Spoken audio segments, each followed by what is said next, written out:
Yo yo, drove up to Duluth today on the e-bike. Salsa notch carbon,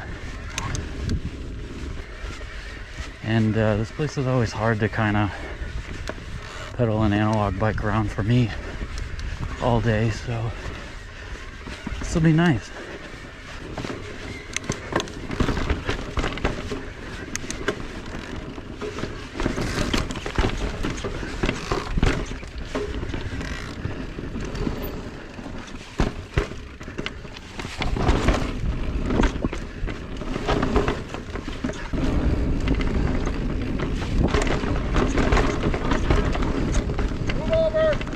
Thanks.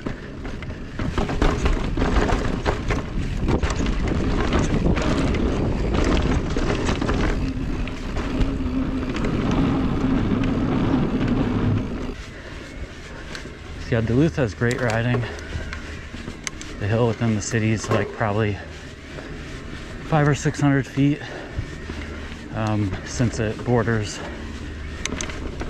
Lake Superior, and it's created great terrain for mountain biking. Ever gone mountain biking?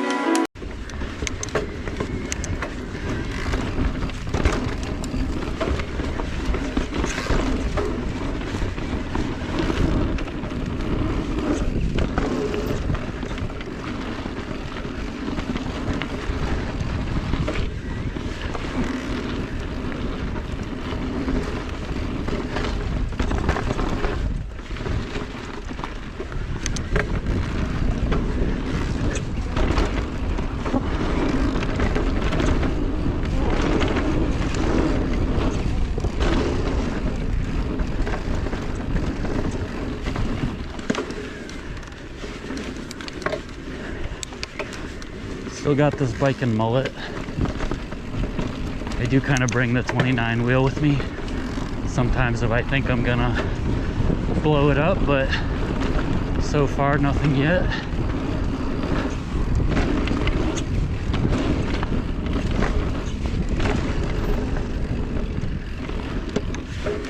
Just trying to get reacquainted with this trail system I haven't been on in since the fall probably. Just opened up yesterday, which is great. Figured I'd give another quick rundown on this bike. It's the Salsa notch carbon Deore version.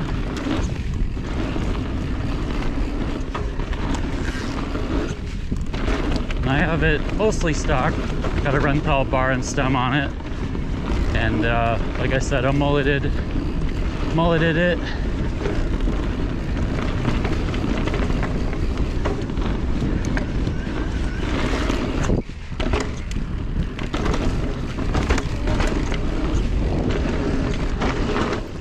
Got the Schwalbe Magic Marys on, the new radials. Those have been good. Not running inserts right now, but thinking about it in the future.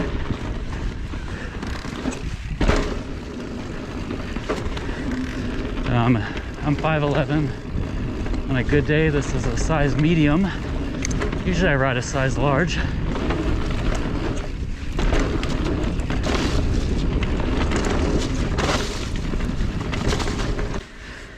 But yeah, anyway, I work at QBP, Quality Bicycle Products, which is the parent company for Salsa. So there is that affiliation, to be fully transparent, but I did pay for my bike, and it's something I've been looking forward to for a couple of years now, honestly. Couldn't wait for them to drop this bike, and kind of being in the inn a little bit. It was nice to look at geo numbers and confirm that it is, the bike I wanted. I think the progression rate's about 31%. Of course, leverage rates are important as well, but I don't remember what those are. So yeah, well suited to a coil shock. The 225 shock length can be adjusted for, I think, about 165 mil rear travel to 180. Stock configuration on this bike is 180 on the fork and 170 on the rear. So you can also dual crown this bike, run like a Fox 40 or a Boxer or something like that, up to 200 mil. And then the rear can be stroked up to 180, which like I said with this stock Fox X or Float X, you can simply take those spacers out and you could have 180 mil rear travel, just like that. So that's pretty awesome that they switched to the 225 length shock to give those options. So far the suspension I have pretty well stock. The Fox 38, stock damper, grip damper, and then with the Float X,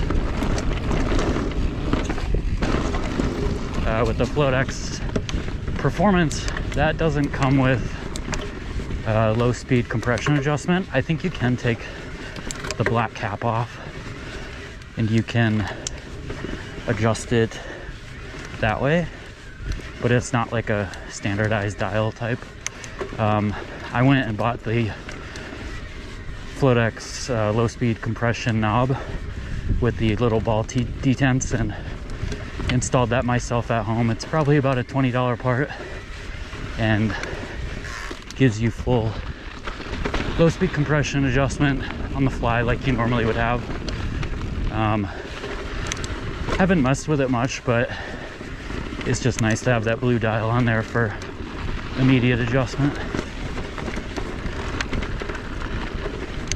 The numbers on this bike, I think in the high setting the reach is 488 on a medium, so quite big, which is why I sized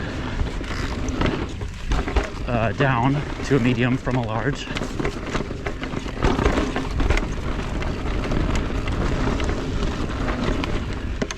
And then the chainstay is 442 across all sizes, full carbon frame, so rear triangle is also carbon, split pivot plus, suspension linkage, which has been really great so far, I think. I like being kind of in the know about stuff, and I know split pivot was developed by Dave Weigel. I've had DW link bikes in the past, and not sure if this feels the same. I mean, of course, different travel and all that, but it feels, what I can say is it feels very supple off the top, and I can't say I've really felt bottom yet. Could just be, you know, the shock masking that. But no harsh bottom outs, which has been, I think, a real testament to the linkage as well. Just being proper for a full enduro e-bike. Looks like a new feature here on the homebrew loop.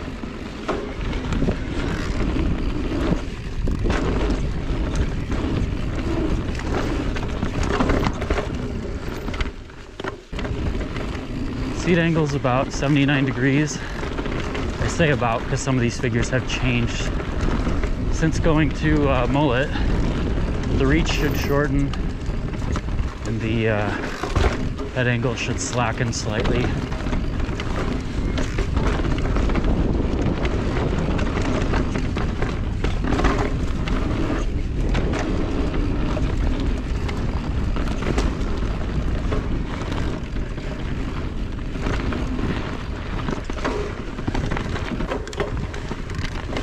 So it's called Snaggletooth.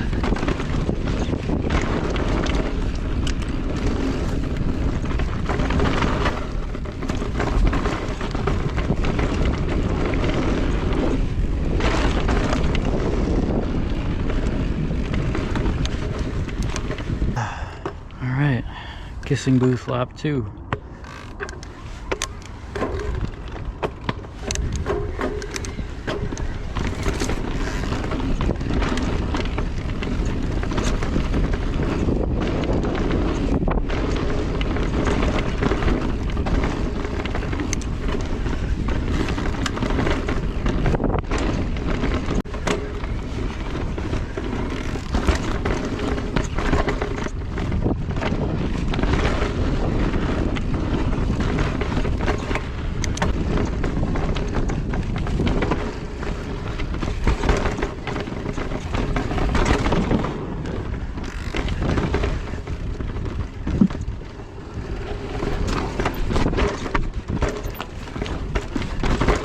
That section, man.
This part I just don't feel confident on.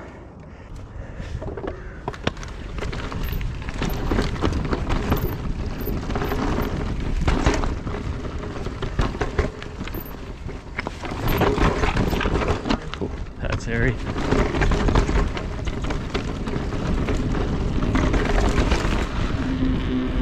The bike is more than capable. It's all in my head.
was better.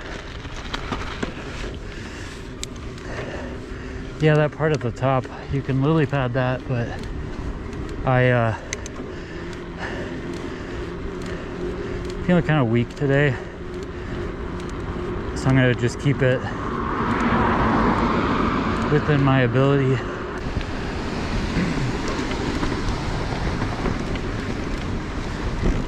One of my favorite rides is to come out here to Leicester Park and ride kind of like at sunset.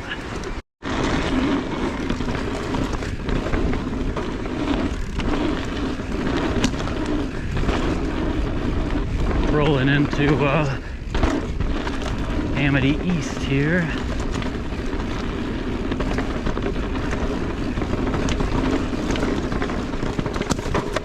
I'd say is one of my favorite trails in Duluth.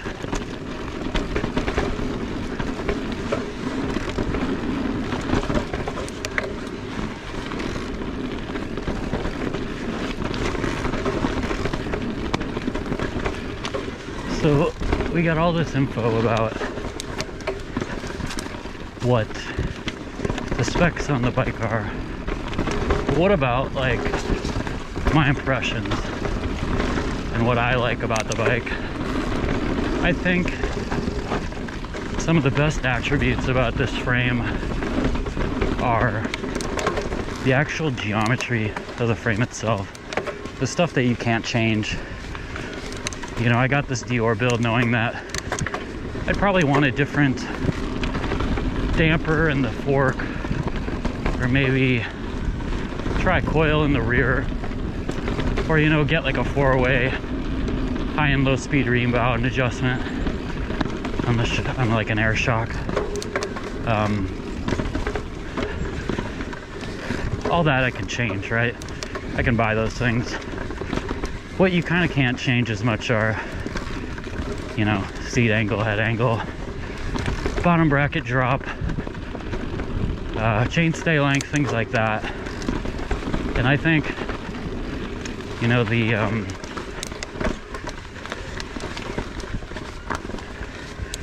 I think the progression rate on the bike is really good, suitable for either air or coil.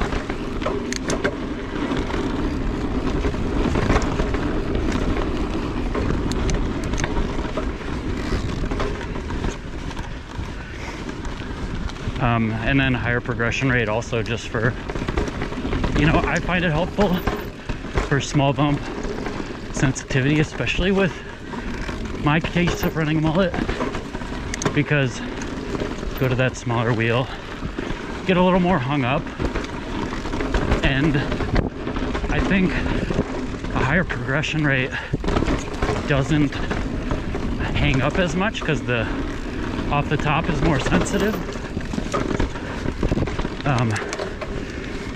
So I think the progression rate's really good, even with this Float X, which isn't as, you know, I think the X2 is the rear shock that's definitely more supple, more coil-like.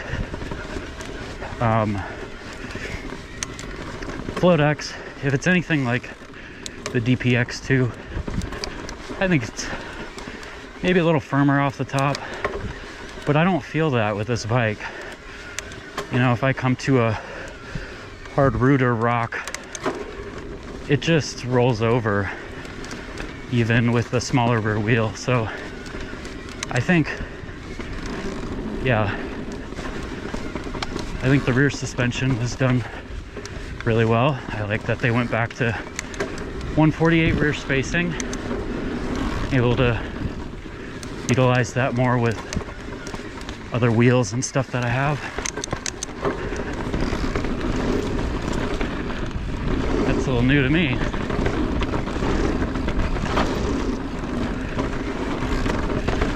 I think they did a good job. The chainstay length, and I think the reach is good.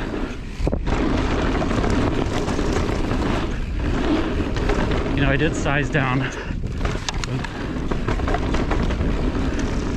but it's a number that works for me. If I were to be picky, I would say I would like to try like a 450 chainstay, just to see what that feels like. You know, I think the head angle, what is it, 63.5 on the high, pretty good number. I have it in the high position with the mullet. I think I measured it about high 62s, which again, good number. It's what it is a good number for both wheel configurations. You can run it full 29er mullet, and the Geo's not kind of catered too much to one type. Same with the seat angle too. 79 stock. It's gonna slacken out a touch in mullet, but that puts it right at, you know, my patrol, other bikes. 78-ish is a great seat angle.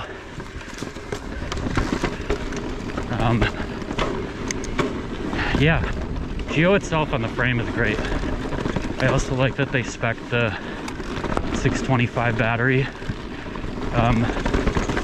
A bigger battery would be nice, but I would rather not carry that for my like weekday rides.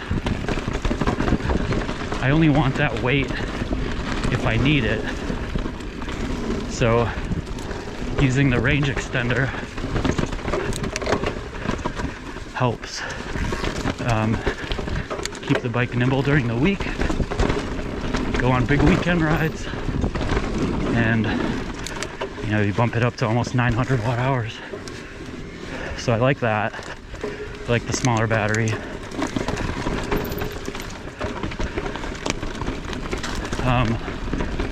I like the weight. 51 pounds is pretty good for Deore spec.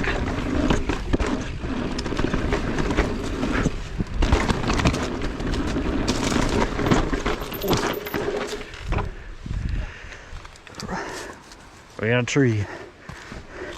51 pounds is good in situations like this where you gotta lift your bike over a log. I got a friend that's got this build, the Deore build. He has some TR37 Nobles. Put those on. I think he put a 45 tooth cassette on, like a 10 to 45, and some other things. I think he got it down to 47 pounds.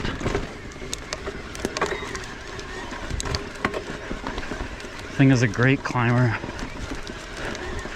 I think also that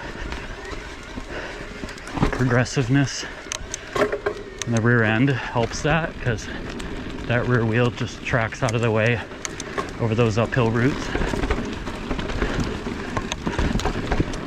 I'm not an amazing rider. I'm pretty average, but I just like looking at numbers, and I'm also very picky, and I think they did a great job on this. I mean, I like that they went with the Bosch system. I think it's very reliable from what I've seen. It's not, you know, the most powerful, although they are updating it. I'm not so certain about the DJI setups. It's like, do you need all that power? This is already very powerful.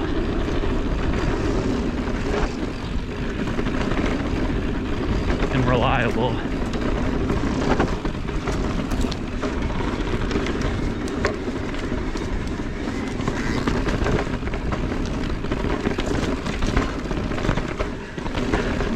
It's hard to stay current in the enduro market, let alone any market. And I think they came out swinging. I think you could tell they did their homework, and they brought something that someone like me would want for an e-enduro bike. So even though I work for them, I'm also kind of, you know, I'm rooting us on, really.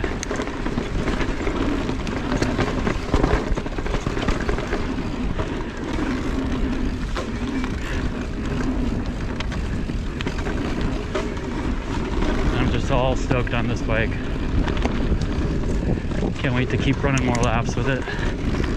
I just looked, I got over 400 miles on it. And yeah.